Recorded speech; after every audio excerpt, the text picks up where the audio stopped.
raw, uncut, and unapologetic. Welcome to Men Talking Mindfulness with your hosts John McCaskill and Will Schneider. Here we focus on helping men and those with men in their lives solve some of life's complex challenges through understanding the practices of mindfulness and how they can help. Each episode is in an environment free of judgment and criticism, with a focus on authenticity and inner peace. Let's dig in. As a leader and as a parent, what greater gift can I give to those around me than my presence and my focus? Being present in my conversations, present in my decision-making, my leadership at home and at work is rooted in the power of connection, which builds trust. No matter what role is center stage, we need connection before we give direction. This is a quote from my friend, 2017 TEDx talk, retired United States Air Force Lieutenant Colonel, Combat Veteran, and PhD Dr. Jannell MacAulay. Welcome back to the Men Talking Mindfulness Show. I'm John McCaskill, retired Navy SEAL commander, turned mindfulness and meditation teacher here in Colorado Springs. And my co-host over there is Will Schneider, a yoga and mindfulness teacher in New York City. Here on the Men Talking Mindfulness Show, we dive deep into raw and real conversations about mental health, personal growth, and the journey of self-discovery. Now, you're wondering, how can mindfulness improve my life, enhance my leadership roles, and create a more harmonious workplace? Well, this is exactly what we're going to be talking with Jannell about today. So why do you want to listen to Jannell? Well, here's a little background. Dr. Jannell MacAulay is a combat veteran who served 20 years in the United States Air Force as a pilot, commander, special operations consultant, and professionalism instructor. With her innovative leadership style, she was the first leader to introduce mindfulness as a proactive performance strategy within the United States military. She continues to consult with the DoD, DOJ, and corporate America, delivering keynotes and high-performance warrior mindset training program called Warrior's Edge, which she developed with Pete Carroll of the Seattle Seahawks and Dr. Michael Gervais.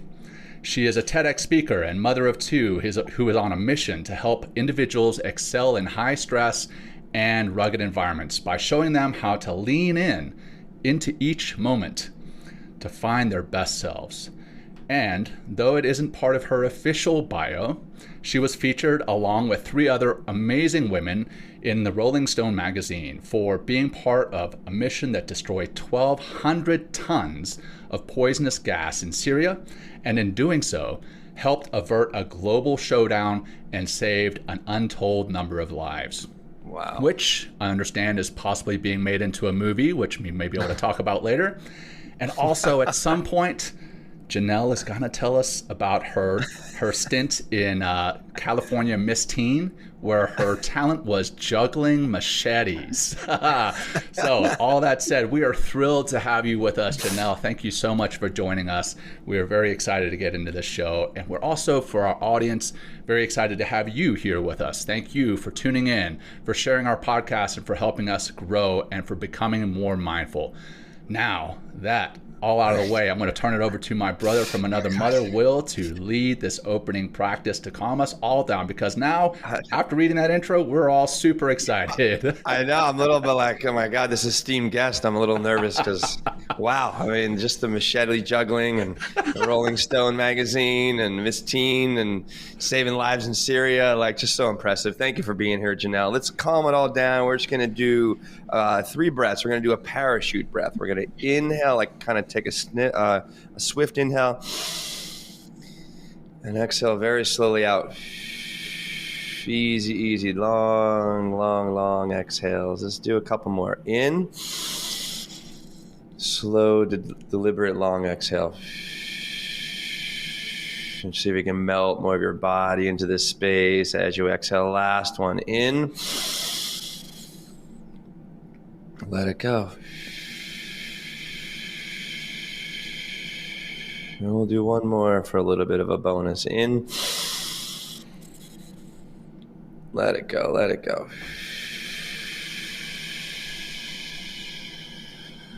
Okay, let's just sit silent for just a moment and just feel that silence, that stillness, just for sometimes we don't take these moments in our lives to take a couple breaths and really can just take this moment, also feel that experience of just a few breaths and how it can make us feel and how it can help us to ground, relax, be more present, be more connected to ourselves. And when you're ready, you can make some movements if you like.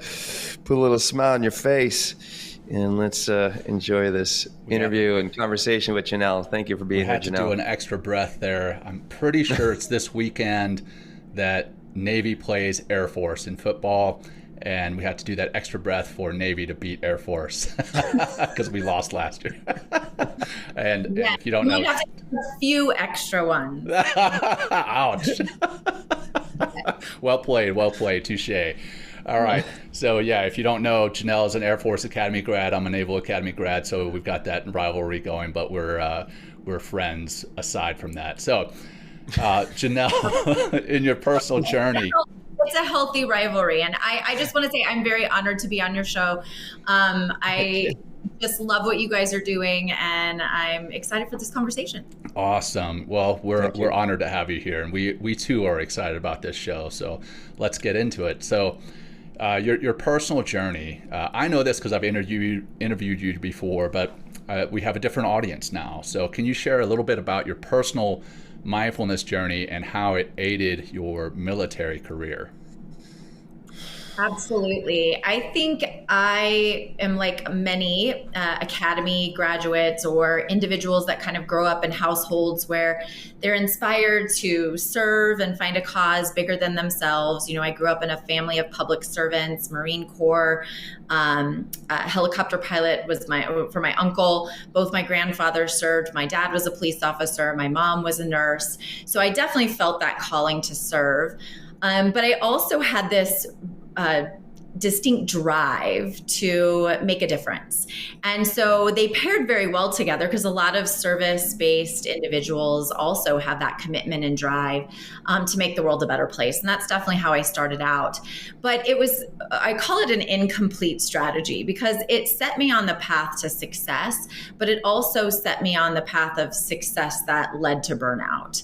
And I originally thought that it was unique to me. Like I was the only one that struggled with these types of things. And what I figured out as I became a leader is that it was not unique. There were a lot of people who suffered from this same desire to serve and to be their best selves, but also to find like a stickiness in that journey and a lack of joy in the day-to-day struggle. And so once I kind of discovered that this was not unique to me, it was something that I could actually solve, not just for me, but for more people. I really had the opportunity when the Air Force sent me back to school to dive into the research and really study this concept of being able to perform in high stress environments and also thrive in those moments, especially, enjoy the struggle a little bit, because most of us high performers do like that space. But a lot of times it does lead to, a sort of misery in our lives. We'll be at the moment of victory or success and still feel lost. And I kind of described it as myself in this space where from outside looking in, and for all intents and purposes, people would have thought, oh, she has it all, right? She's got great family. She's a military spouse and her husband is successful, 2 great kids. Like my career was going well. I was doing all the hard things I wanted to do in my life. But I found myself in a space where honestly, I forgot how to laugh. And I lost sight of all the love that was right in front of me. And I was so busy trying to be perfect at everything that I did. I don't know if there's other recovering perfectionists out there. This guy. Yeah, right. I forgot that there's growth and learning within imperfection, and I lost myself, and I went searching for an answer. And that's what led me to this research around human performance and thriving in stressful environments. And what I really found is we can train 3 things as human beings. We can train our body, we can train our craft, and we can train our mind. And up until that point, one had exposed me to the concept of training our minds. So that's really where I started doing the work for myself and realized it had such an impact in my journey. I wanted to share it as a leader. And that's kind of where I started, incorporating these skill sets into my leadership, leading myself first, and then leading others with these skills. And, I didn't really know what I was walking into, except for the fact that I believed it was the right thing to do. I knew that sharing these things with others and the people that I led would unlock, their potential as much as it was unlocking mine. And so that's kind of where the journey started. Self-necessity. Yeah. That's what right. was some of that, those early practices? Like, what was the one practice that kind of turned the light bulb on? Or was there a moment for you that kind of, things started to, you know what I'm saying? It was, that moment, if you can explain it or describe it to our audience, would be great. Yes, the best way I can describe it, it really was mindfulness, right? That was the core skill set that I learned that changed my life and then really enabled me to build on all the other skill sets, the psychological mental prehab, I would call it, that has helped me continue to do hard things and then also create cultures around that concept.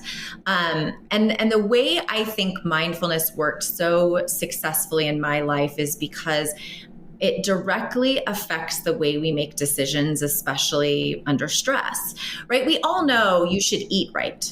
We all know you should sleep more and you should love more and connect more and get out in nature and, all these, not stress out over the little things. But in practice, it's easy to do when you're on a retreat or you're, on a mountain side. I used to take off my skis and just plop down and meditate at the top of the mountain. It's really easy to do in places like that.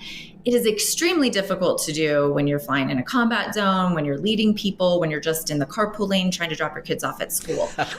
That's the most stressful place I've been. Absolutely, right? And so I kind of really think that what mindfulness unlocked for me was the ability to create space for making more rational decisions in all aspects of my life, in all moments of my life. And that was life-changing for me. Well, let's talk about those high stress environments, right? Like the combat missions, corporate America, or the carpool lane, right? So how can the mindfulness techniques be effectively used in high stress environments? Well, the first thing I teach is it has to be a deliberate practice. I teach the concept of mindfulness being mental push-ups. Just like you would train your physical body to do hard things and meet the demands of a moment in a stressful environment, you have to train your mind and prepare your mind for that as well. So just, like we do our physical workouts, we do our mental workouts. And so it has to be something you do intentionally and ahead of time. It's not like I'm flying my plane in a combat zone, get a, anti-aircraft artillery threat, my flares go out, and then all of a sudden, as I'm defensively maneuvering, I have to think to myself, oh, I should practice mindfulness. Right? Not the time to start. Yeah, too late. So it's something you do have to train and prepare for. And I really think the sweet spot is 10 minutes a day. If you look at the research and the maximum benefit, and then what I have found in my practice of what high performers will actually commit to, right? It kind of it crosses right at 10 minutes.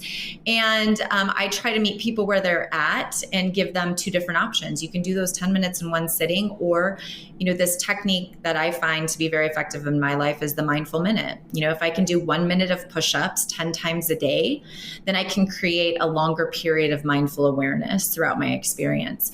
And so that's the idea, right? You do these things ahead of time so that when you're in the combat zone, you're in the carpool lane, you're in that corporate environment having to make decisions, you've done the prehab and the prep work, so that in the moment you would do what I would call a tactical pause. It's a crisis action way to use your mindfulness, and that is just stop, breathe, and refocus.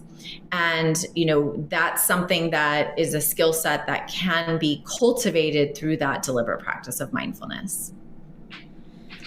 Well, for me, I know when I first got it told that I should try mindfulness because I was stressed out and because I was anxious and I was struggling with different things, I laughed in the counselor's face, because I was like, man, I don't want to do this hippy dippy woo woo stuff. I've got some serious things going on. And now that I'm teaching that is something that I encounter quite often from the other side. Right now I'm teaching it, and I see the faces when I first stand up, and I'm like, oh, I'm here to talk about mindfulness. Like, oh gosh, what is this? For a company or a team that's new to mindfulness, where should they start, and how do you overcome that skepticism for them to adopt it? Well, you start with yourselves, and that's something I teach leaders all the time. A lot of them will say, oh, I'm going to create space for people on my team to do mindfulness or mental push-ups.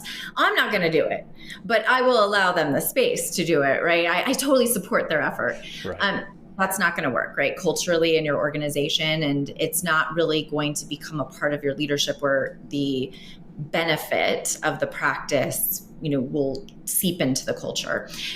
So you have to start with yourself. It's an individual journey. And I have found the way to get people to start for themselves is, first, there's a lot of compelling science. A lot of people want to see the data. There is research from not only, healing people's psoriasis, improving their relationships, like improving your sleep quality, decreasing emotional eating, right? You're more connected. I mean, we could go on and on about the research, but it's not just inside well-being and decision-making for the individual. We are now really finding some compelling research in this space of, organizational change, like performance-based results and the hard things we want to do in our life. And then also mindfulness being like a protection for your brain for future trauma. Right? Like the more you practice mindfulness, we all know we're going to be exposed to some type of emotional or psychological trauma in the future. It's just a part of our human life in this world, modern world we live in today. So whether that's a combat zone you have in your future or just, adversity and life sucks, things that are going to happen to you. And I like to say we as human beings do hard things either by chance or by choice, right? I choose to go in a combat zone and do something really hard, but then I could also just have some shitty thing happen to me in my life. And so am I prepared for both those circumstances? And I think that the research is very compelling that mindfulness is a core skill set, not the only one, right? There's a lot of other things I think that go into overall resiliency and performance, but it's a core skill set for even attempting to get after the hard things in our life. In the quote in the beginning, and just to go a little bit deeper into mindfulness and that self that you talked about and developing that relationship to yourself, how does that help to, or does it develop more trustworthiness within yourself? And then how does that bring more trust into an organization as you begin to trust yourself? Because I love that you put that in that, in that TED Talk, because, that trust is so, I feel we let ourselves off the hook so easily, or we kind of don't trust ourselves because we don't have that intimate relationship with ourselves. We don't get to know our breath and understand that we have the ability to self-regulate, to self-master. So let's dive into trust for a second, because I think it's important for everyone to hear about how mindfulness can take us to that place and what that trust does for us internally and then as a leader and within an organization. I love that you've pivoted to trust, because it's one of my favorite things to talk about. Yeah, awesome. So most people think of trust in this interpersonal trust. Do you trust me? Do I trust you? Which is extremely important. In fact, and I think where mindfulness helps us with interpersonal trust, I told a story in my TED Talk where, many of us leaders are just in this go, go, go hustle mentality. You want to be present, but you're thinking about the email that you have to write, or you're thinking about the tasker that you have to work on later that day. So that even when we're having a conversation with someone, we've all had that experience where you're sitting with your boss and you're talking, and then you think to yourself, they're looking at me, but they aren't listening at all. I've been on the other side of that too. I've been the boss where my mind is like, right? I've been on both sides of that. Right. And you probably yourself unintentionally like, oh my gosh, I'm not paying attention. Oh yeah. None of us intentionally sit down with someone and say, hey, I'm not going to listen.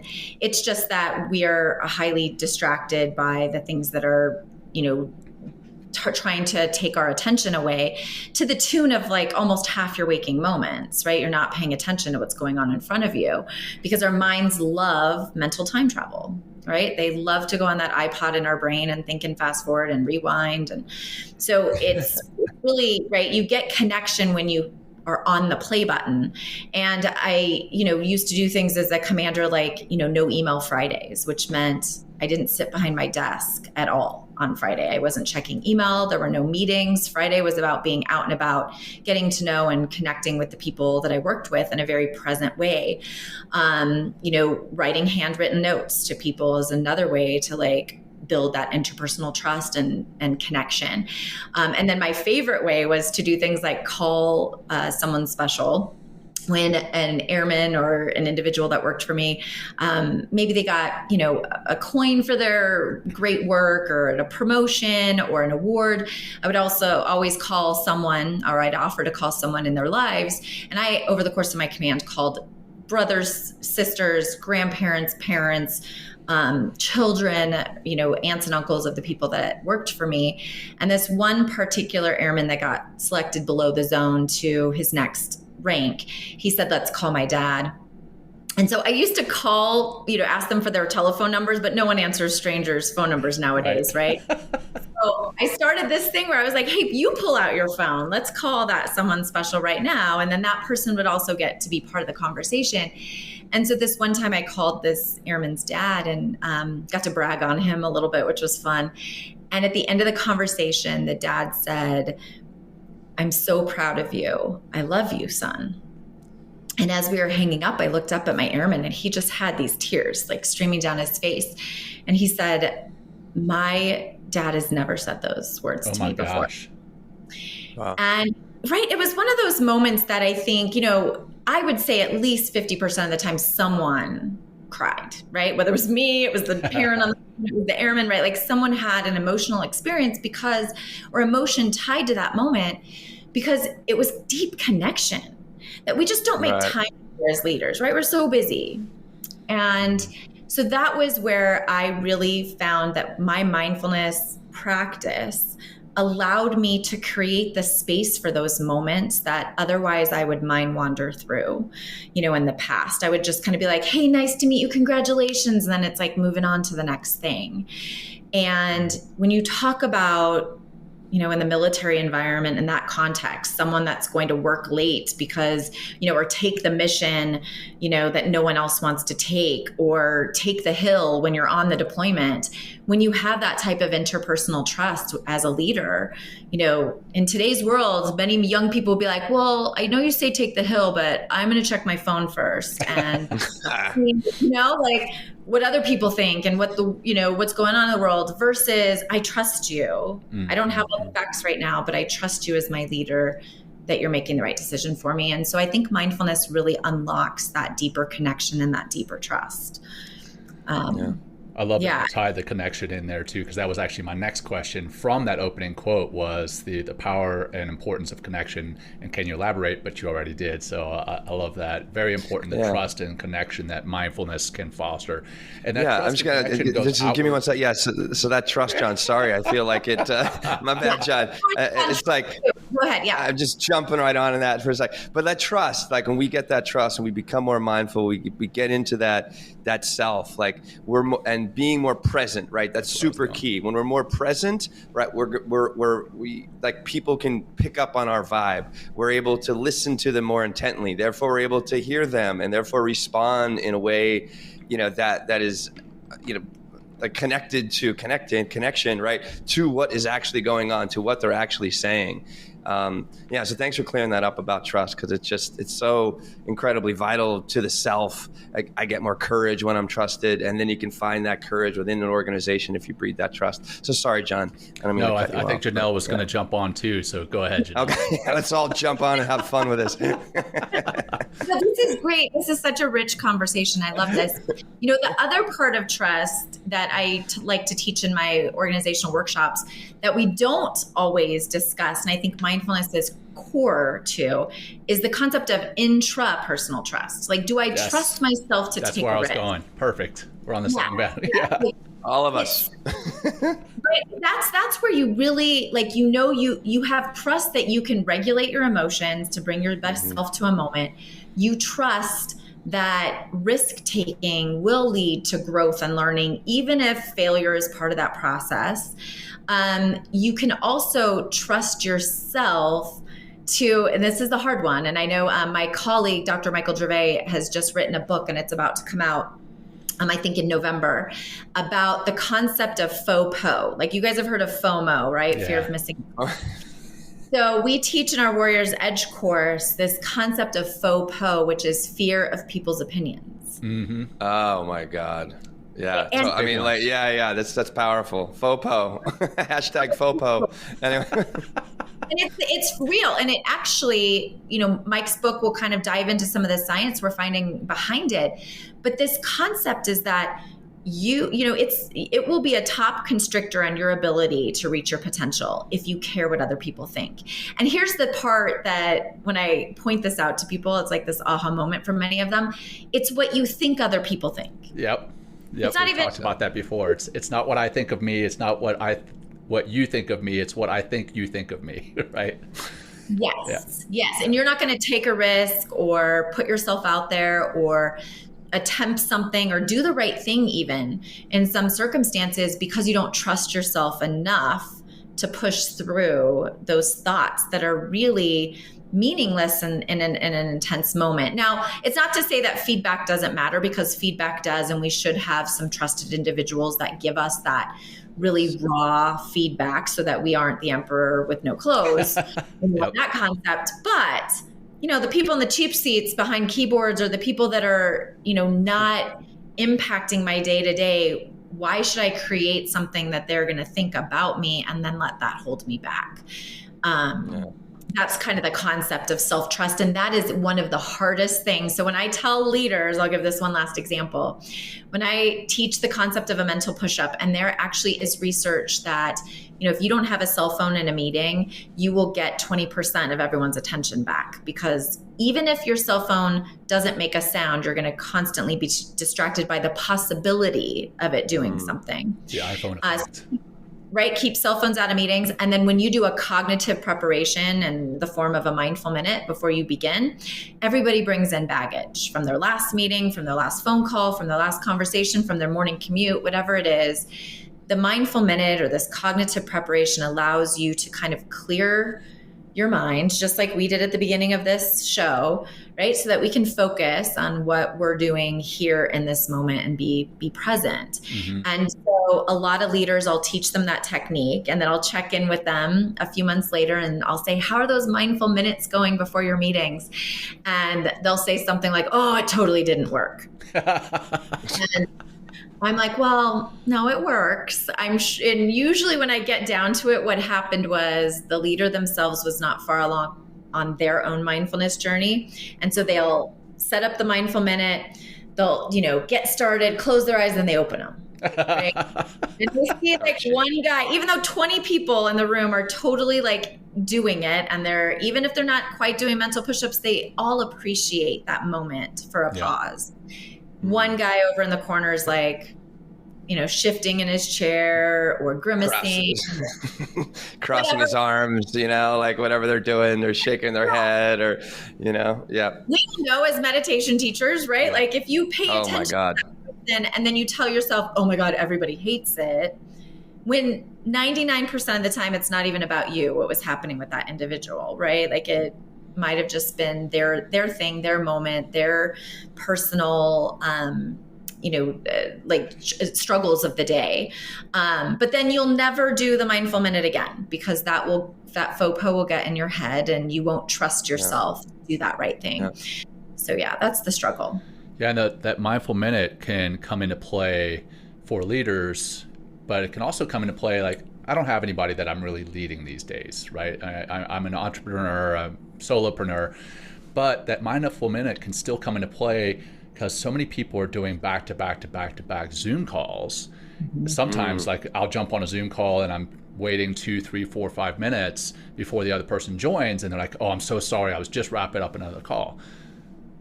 When they say that, I know that they are coming into that call still thinking about that last call.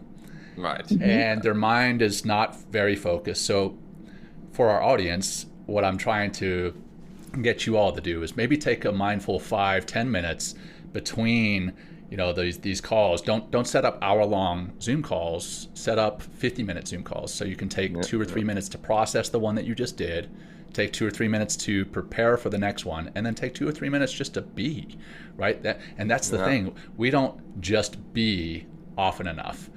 We're constantly doing, and that comes back to your burnout that you were talking about at the very beginning, Jannell, which is what I want to talk about now. Is can you talk about the relationship between mindfulness and burnout, and how mindfulness can be used as a tool to combat burnout in life, in professional and personal settings?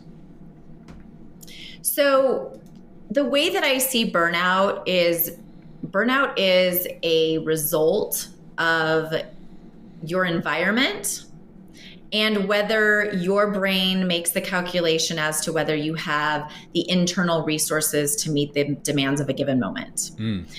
And when that repetitively happens over time, where your brain's like, oh, hell no, this is too much. Oh, hell no, I can't manage this. I feel overwhelmed. I feel stressed. Because honestly, stress is a perceived emotion.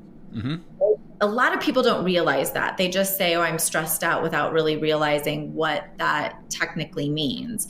Because stress is our relationship with the moment and how we're perceiving our relationship with it. And do we have the resources to see it as a challenge that we're going to rise to the occasion, or do we not have the resources and are we going to, freak out and go into survival mode? And that's part of the ancient mechanism of our brain that is now in this modern chaotic world.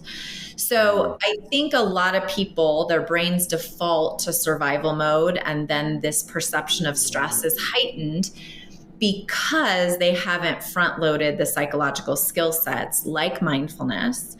And again, it's not just mindfulness as this panacea or this one magic pill, but it's, I think, the foundational tool, because it helps you learn how to quiet your mind, not clear your mind. And I'm sure you guys, teach this as well, because that's, I think, a fallacy, right? People are like, big we're time. still in head. Yeah. So well, it's just like when they say yoga is just stretching. I mean, I've been working against that for 15 years, ever since I started teaching. It's like yoga is not just stretching. Meditation is not eliminating your thoughts. Anyway, sorry. Thank you for saying that. No, absolutely. Because the thing is that it's really, I think mindfulness helps us quiet our mind and have a different relationship with our thoughts, right? It's like, I see that thought there.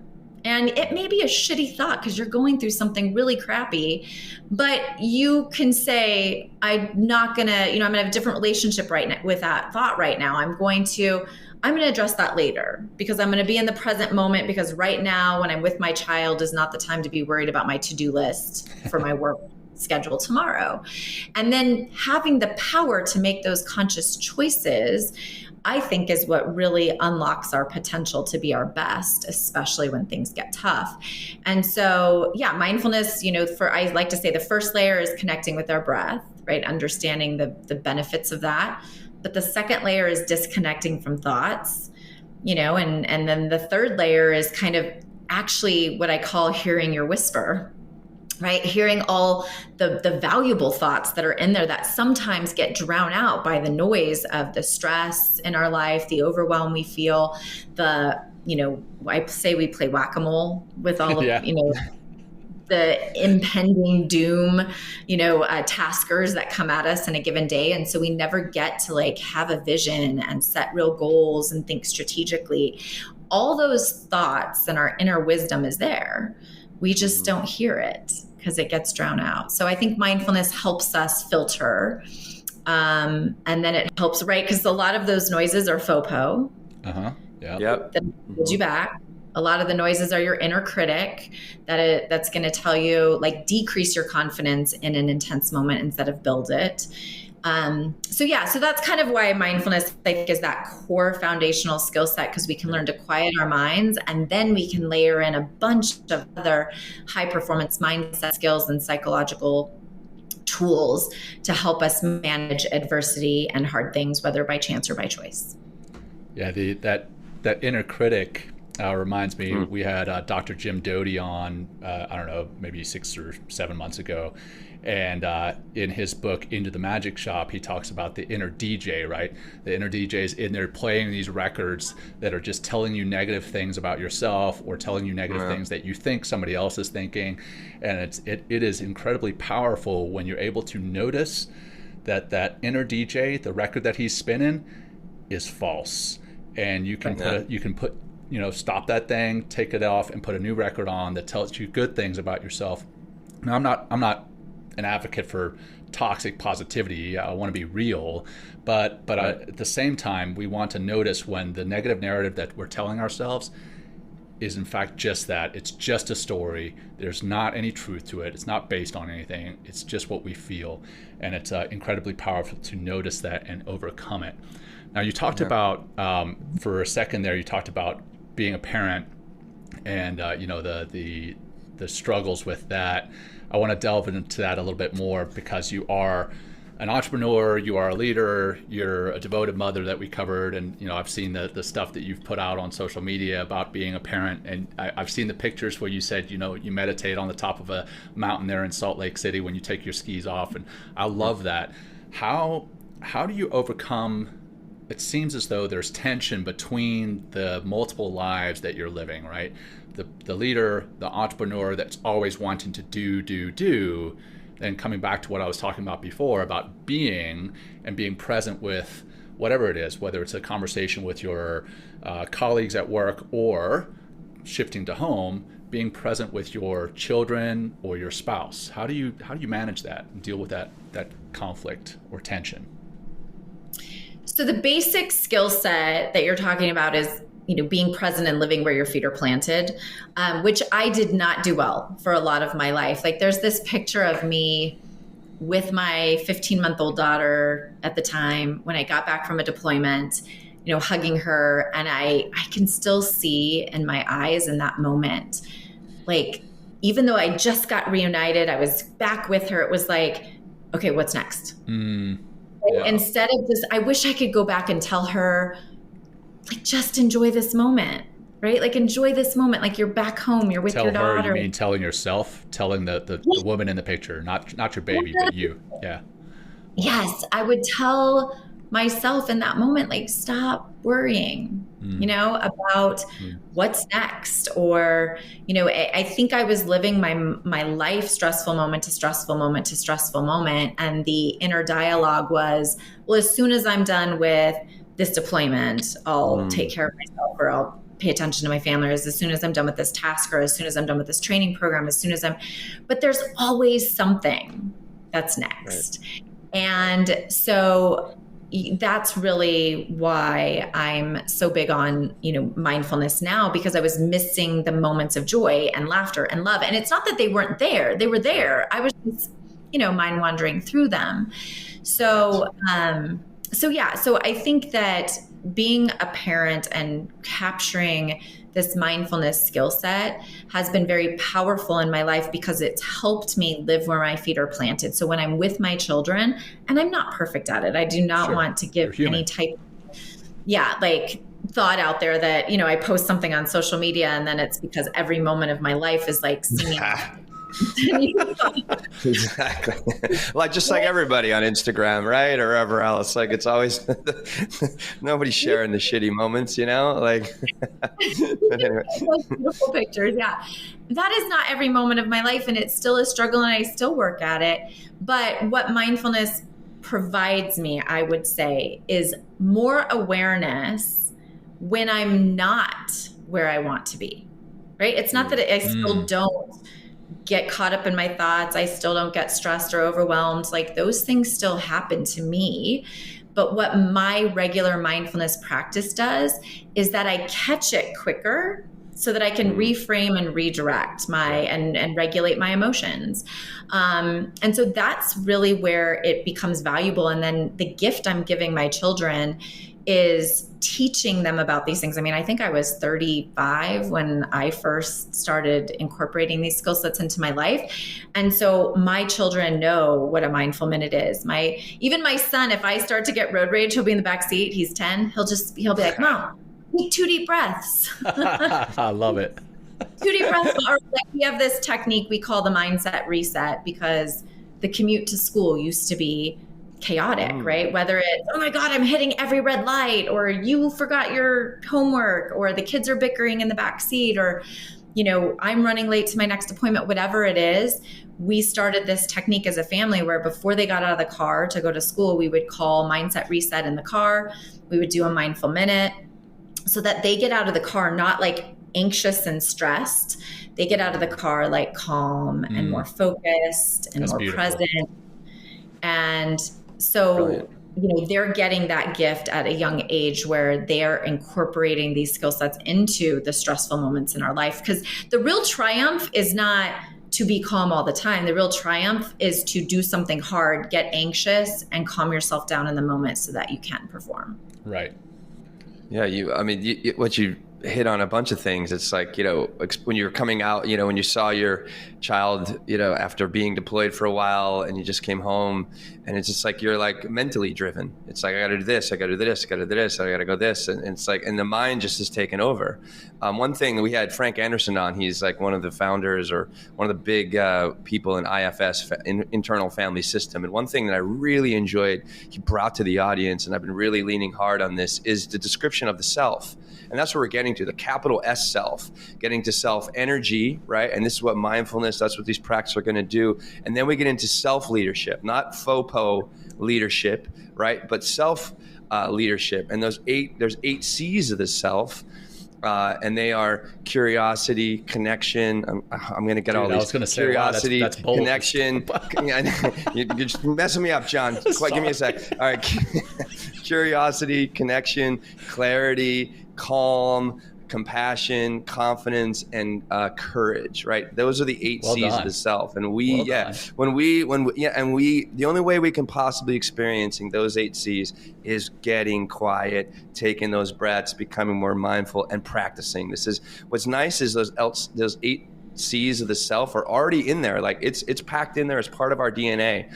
But because of all like the to-do lists and all this, things that all the FOPO and everything else that we think we need to be and who we need to be and all the things that we need to do, it puts these layers of stress and expectations and anxiety over top of that self, puts us in the mind, deeply into the mind, which only knows what future and past thinking, which is driven by anxiety or stress or guilt or something like that, versus like taking a breath, dropping into the moment.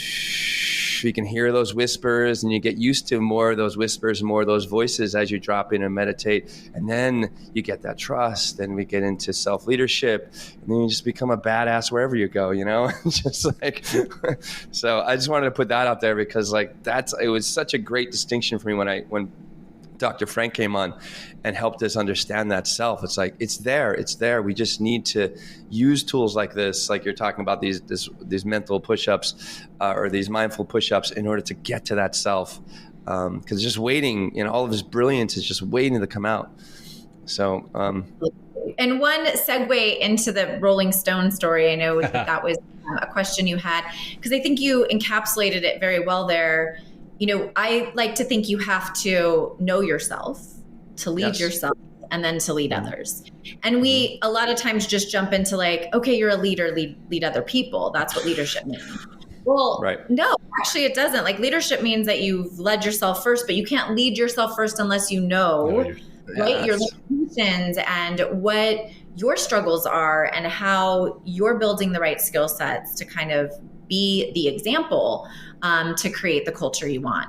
And in that aspect of leading yourself first and knowing yourself, right? The awareness. And I love all those C's. I'm going to have to like check out. I'll send them to you. They're awesome. Yeah, for sure. I love it. When you're kind of touted, like, listing all those C's, it made me think of, mindfulness was not like the answer to how I was able to navigate that stressful situation in Syria and be a leader and, lead this team and come up with this creative, innovative idea. It was all those things together, because I knew myself enough to step forward and take the risk. I knew myself enough to lead a team through a challenging environment. And, the core of that story, and I'll let your listeners can look it up and read all the details, but the core was that it was a unsolvable problem, right? Syria was not a friendly country. They were, in the middle of a civil war. There were a lot of rogue bad actors, and they had significant amounts of chemical weapon precursors. So there were 1,200 metric tons of sarin gas precursors, which, right? And like minutes, you saw, a lot of us saw those images splashed on CNN where, it's not a pleasant way to die. And over 1,400 civilians died very quickly when the government used these chemicals on the civilian population. And so the international community had to do something. But it was a very complex scenario. And at the time I was leading the team that was kind of the brain trust of what if scenarios in Syria, which no one ever thought would ever play out, which is, I think, why I got the job. You mentioned that in the article. It says, like, I think you had just done 3 back hard jobs, and you're just coming off maternity leave, and your boss was like, hey, why don't you just take this job? Nothing's happening over there. Don't worry about it. It's going to be easy. It's going to be a cakewalk. And what did you walk into this? It was, and from someone that I was a trained strategist and I could solve big problems, but I knew nothing. I want to be very clear about combating weapons of mass destruction and chemical weapons in particular. But I soon learned that anyone that was an expert in chemical weapons didn't even want to touch this mission with a 10-foot pole, because there was no answer to it, right? Like every conventional way that we could think of to handle or solve the problem, there was a barrier, there was, some type of lymphatic, and it was unsolvable in many people's minds, until we came up with this innovative option of destroying these chemicals on a ship in the middle of the Mediterranean, which everybody hated. And so, like if you want to talk about being in the midst of the government bureaucracy with a great idea that you knew would solve this crisis because you were the one that had studied it for so long, but being told at every turn that it was the dumbest idea and it would never work, but yet still, right, having the courage, having the self-trust, having like the presence of mind to continue to lead in that environment. And I'm not going to downplay the leadership I had at the time that created space for that, because I have to be honest, like I had 2 great supervisors that allowed us. They were told to stop talking about this and, kind of ordered to not talk about what we called the ship option, but they allowed us to like throw papers on people's desks at the Pentagon and talk about it as much as we wanted, to get the word out there that we had this solution. And then, like the other arc of our story is the fact that not only were we underestimated and dismissed, but our idea was eventually used and it worked, and everybody else took the credit. And not that it's about credit, but I think there's this unique story of these women that were in this engine room driving this international crisis and solving the problem for it, that I think is really unique and interesting for other young women to understand, that they can stand up for themselves, they can come up with creative ideas, and they can get through the mental blocks that really hold many of us back from doing great things. Because I'm not unique or special. Like I just happen to. Oh, I think you are too. Yeah, awesome. Honestly, like as far, I'm a human being just like anyone else that struggles with the same things. It's just that I built some psychological skill sets to help me manage in those high pressure moments to get to the other side. Awesome. And I want everyone else to have that too. Yeah. And I think I've told you this before when I was working with Veterans Path, when we were working with Veterans Path, but before you came on with Veterans Path and I interviewed you, and you said something about when you were younger, I think your father had seen a magazine with, I think it was a submarine on the cover, if I remember correctly. And you said when you were young, I want to be in the military. I may be messing this story up, but something to the effect of your dad said you can do anything that you want to. And I use that story with my little girl now. I've got 2 little girls now since the last time we spoke. So 6, 4, and 2 with a little boy in the middle. And I tell my little girls they can do anything, and I show them pictures of highly successful women. I won't even use the word highly successful. I'll just say badass. And one of them is there you mom. go. Their mom is a badass. She was at SEAL Team 10 with me, and she's way more badass than I am, or ever was. but I use pictures of you as well, and some others as examples of strong women who can do anything that they set their mind to. And I love that you have that as a story that you can tell your kids. And I know they've read the Rolling Stone article, because I remember them holding up the magazine on social media. So let's see, where should we go? I want to talk. I can't not talk about the Machete juggling. tell us about that. Right, mindfulness. Let's dive in there. Talk about that courage. Is mindfulness right there. Oh my goodness. So yes, the Rolling Stone reporter had found this little known fact in my history where when I was 15 years old, I was Miss Teen California. And my talent for that particular pageant was to twirl 1 baton, 2 batons, and then 2 machetes. To the theme song from Robin Hood, which was, big back then. Oh my gosh, 90s. Please tell me that there's video of this somewhere. We have to find it.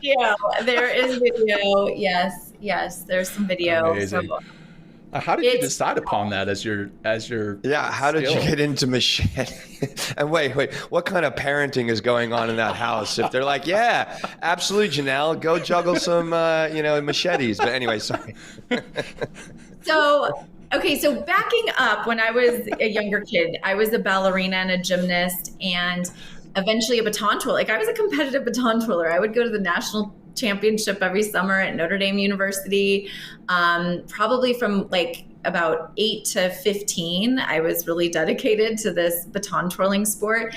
And so that's why, and the cover of the magazine my dad saw, it had this Army tank commander, it had an Air Force fighter pilot, and then it had a Navy submarine warfare commander on the cover of it. And my dad was just like, why couldn't a woman do any of those things, right? Because that was in the 80s and women couldn't. And so that's kind of what started that conversation. And he would tell anyone that would listen, when I'd be holding his hand walking into the grocery store, my little daughter here, even though I'm in my tutu, she's going to be a pilot or a submarine warfare commander someday. And right, that like really set the tone to tell me I could do or be anything I wanted. I didn't understand that society was going to put limits on it at the time.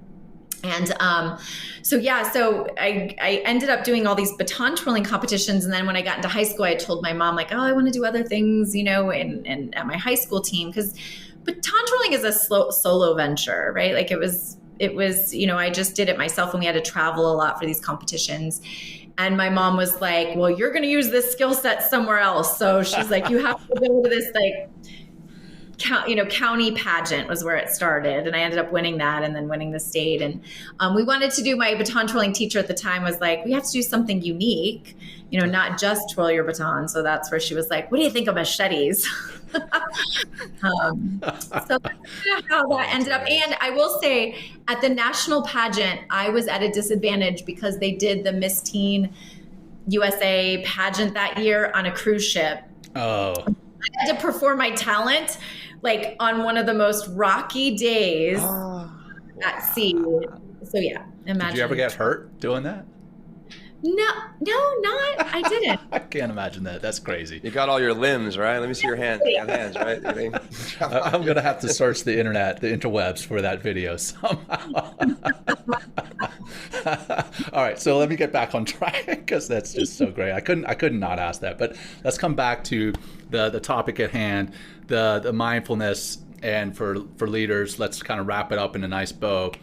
For leaders who want to bring practices in, again, I think we've touched a little bit on this, but if somebody's just tuning in right now live, or if they're just tuning in for the podcast, what is a way that they can introduce to their team mindfulness? And then I guess, what does it do for the team? And then last piece, how is that measured? Because, as a leader, you're always showing metrics, right? Well, what metrics are you measuring to show that these mindfulness practices are working? So I've worked over the last 5 years since I've started my business and started this work and making the case for training your mind individually and organizationally. I've worked with many leaders from, I started off with real high performance teams. So military, healthcare, first responders, athletes, people who had extreme consequences, right, on the line with their work. However, after COVID, everybody really needs these skill sets. It has become kind of a universal concern. And many leaders today, what I hear all the time is that they're worried about performance, which obviously matters in companies, right? The productivity, these, end results and outcomes matter. But leaders are also worried about the well-being, right? And this care and feeding of their employees, because they know that when an employee has a great work life, when an employee feels empowered and feels present and feels high performing, they're going to do more, or, they're going to perform better for the organization as a whole. So, right, it's like, how do you build performance enhancing skills that also enhance that thriving and well-being for the individual? And they're all rooted in this concept, I truly believe, of incorporating not just training your mind, but along with training your craft and along with training your body on equal footing, incorporating a deliberate and intentional focus on training your mind. And so, leaders are looking for ways to invest in that. They're looking for ways to, I would say the only way it's going to take hold in your culture is if you create the space for investing in psychology of your employees and then creating an environment around sustaining the development and practice of the skill sets. And that's where it gets really, really hard for people. You had said something about burnout earlier, and I meant to say, solving for burnout is not just giving people a mental health day. Solving for burnout is not taking that retreat once a year where you fish on the lake and feel fully present and engaged, right? Like, solving for burnout is creating sustainable ways to incorporate training of your mind in your daily routine and creating an environment that's conducive to that, right? If you have a toxic boss, you do yoga all day and meditate all I want, I'm still going to be burnt out and overwhelmed and stressed at work. Sure. Right. I might be able to manage it a little better, but the environment hasn't changed. And I think that's what leaders get wrong sometimes, because they're like, I'm giving people mental health days, like, what's wrong? And then I'll also talk to them and I'll say, well, when you send an email at 1 a.m. on Saturday, what is your expectation? And they're like, well, it writes me back. Yeah. Right. Burnout.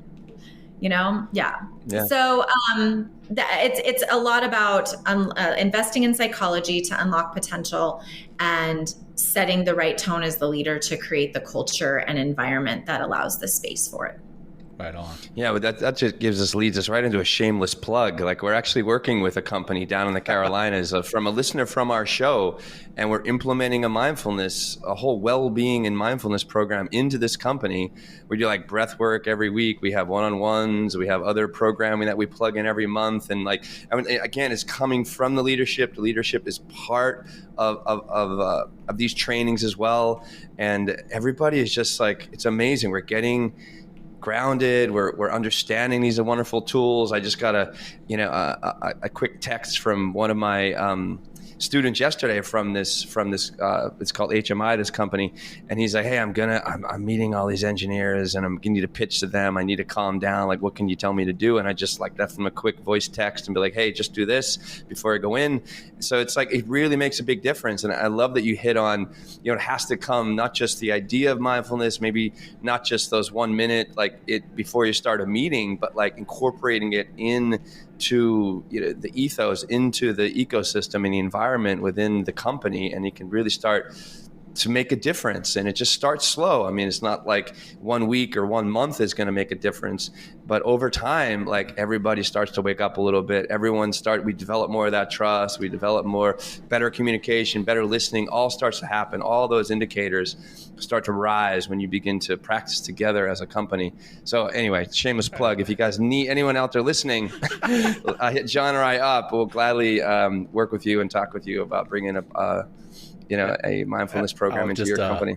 I'll just add to that CEO is a Naval Academy graduate. So just saying. I didn't know that. Okay, there you go. But yeah, he's actually a classmate of mine. So also, one thing though, John, just because you asked me about metrics, which I think. Yeah, great. Thanks for circling back to that. Yeah, play into your plug as well. We're in the business of prevention, really, right? Yeah. Like preventing people from having suicidal ideations, preventing people from choosing maladaptive coping to the stress and adversity they face in their life. And that is a really, really hard thing to measure, and I think that's why the investment in psychology, the investment in training the mind has been slow. There are leaders out there that's why I have a job. You guys have a job, because there are leaders that they get it. They understand that this is the next frontier. It doesn't matter if you have the best fighter plane or the best, product out on the market. If the people behind it aren't clear with their mind and disciplined and focused and highly productive and high performing, you're missing out on max performing or optimizing that performance for your organization. And so people are understanding the investment, but it is taking time to really demonstrate because it's cultural, right? And culture does not change overnight. So it's taking time to really show the larger effects. But I do think we could take both subjective and objective data from a lot of organizations after our interventions. And with Warriors, we have found that 90% after they get introduced to mindfulness and the way that we teach it, because some people will find it other ways and it just doesn't click. We have this warrior athlete model that we tend to use that resonates. And, 90% of people in these organizations are continuing to use mindfulness, or the mindful minute is something that, wait, I could do that. Like you're not telling me to sit on a cushion for 20 minutes every morning to get my mindfulness. Okay, well, I can do that. Then I can do a minute, or I can create space for that. And then we're also finding that it's not that people's stress is being decreased, but their perception of stress in their life. And so, and then when you look at an organization's metrics, like when I did this with my squadron, we won all these awards and we were able to, like individual awards, team awards, right? Like take our squadron to this new level of doing innovative things, kind of like that Syria mission. And if you look at those types of metrics and outcomes as well from organizations, you will see that when people are feeling better and more focused, the organization will also reach the outcomes that matter. Yeah, awesome. Well, love it. Jumping from one shameless plug to another, for you, Jannell, how can people find you? How can people find out more about what it is you're doing, and what are some projects that you're working on that are coming up? I mean, I know that you mentioned potentially the movie, or at least I mentioned that. What else is going on, and how can people find you? Yeah, so I have a website, JannellMacAulay.com, which shares all of the work that I do. I do keynote speeches at conferences, or I do workshop engagements with leadership teams and organizations. You can find information about that on my website. Additionally, I'm happy to link in with anyone, or you can find me on social media. However, I have a very, very healthy relationship with social media. So, I would love to hear from people and how they are on their journeys, and if this is impactful to them. But, don't be offended if I don't respond to a comment or an email, because again, I try to create a lot of space in my life for good for you. Being present. Yeah. So please feel free to reach out in any way. Warrior's Edge, if you Google my name and Warrior's Edge, you can find more information about that. program and how we can bring it to your team. We also have a digital version that you can sign up for and take yourself online in a self-paced way. There's about 8 hours of curriculum and 16 principles of mindset we train and teach. And then lastly, I've got some big projects in the works. I'm working on my book. So I'm hoping that's gonna be coming out in the near future, and I've got a couple other projects to include one with Headspace. That's exciting. Good for you. That's great. In the future, very excited for all of this. I feel very grateful every day. My purpose statement would be, I want to help people achieve peak performance with a focus on passion, purpose, and presence. And if I get to do that every day, whether it's the little people in my life and my kids and my spouse, making us better and stronger, or working with people like you and the teams out there, it just is, where I find purpose, and I love it. Awesome. Well, Jannell, like we opened the show, well, first off, thank you for sharing that. And I'm sure our audience will seek you out for your guidance and your experience. And as we open the show with an opening practice, we'd like to turn it over to you to run our audience through, and me and Will, through a closing practice, if you would. Yes. In fact, I would love to do a mindful minute and teach the technique of the mental push-up. Let's do it. So what I'm going to ask you to do for this entire minute is just anchor on a sensation of your breathing, maybe the way the air goes in and out of your nostril, or the rise or fall of your belly or chest, but focus on that sensation for the entire minute. In the span of the minute, your mind will wander, right? A thought will pop into your head. So what I want you to think about is your attention system is like a flashlight, and it's focused on your breath until that thought pops in your head. When it starts chasing the thought, I want you to acknowledge the thought, release it, and redirect your attention system back to your breathing. Every time you lose focus and redirect it back, it's like doing a mental push-up. So we're going to do that for 1 minute. All right, ready? Let's take a nice big deep breath. As you exhale, I want you to think about relaxing through your shoulders, but lifting through your head. Every time your attention system chases a thought, we'll redirect back to that breathing. Ready, and begin.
And stop. All right. Wonderful. Maybe you did like 5 mental push-ups, maybe 60. It's totally cool to practice. I tell everybody. And a lot of people tend to go, oh my gosh, my mind is so busy. Like I had so many thoughts. And the talking point shouldn't be, I suck at this, therefore I should never do it. Right. But it should be, wow, my mind is busy. Maybe this skill set can help me out. Absolutely. And I'll tell you, my FOPO was kicking in big time. I'm like, oh, what if people are tuning in right now and they're seeing us and the 3 of us are sitting here? Nothing like dead air in a podcast. Like, what in the world is this podcast all about? It's just 3 people sitting there. Hey, Jannell. There are a lot of people that get uncomfortable with that, which is why I was like, just do it for 1 minute. Right. We have to get comfortable with that parasympathetic activation. So for sure. Jannell, this was an absolute pleasure. Thank you so much for being here with us today. I know Will and I got a ton out of it, and for the 3 people that tuned in. No, hopefully it's more than 3 that tuned in. I know they got a lot out of it too. So thank you so much for being here with us. And we appreciate everything that you're doing here today and everything that you're doing in your daily life. This is awesome. You're changing people's lives and really making a positive impact on the planet. And I know that sounds big, hairy, and audacious, but that's what you're doing. So I love it. Keep doing it. Keep doing it. For our audience, thanks for tuning in. If you got anything out of this, and I know you did, please share it. Share it with your friends, your family, your colleagues, whoever else you think needs to hear it. And until next time, take care. Yeah. Thank you. Thanks, Doc. Okay. Bye, everybody. Thank you, everybody. Thank you for joining us today. We hope you walk away with some new tools and insights to guide you on your life journey. New episodes are being published every week, so please join us again for some meaningful discussion. For more information, please check out mentalkingmindfulness.com.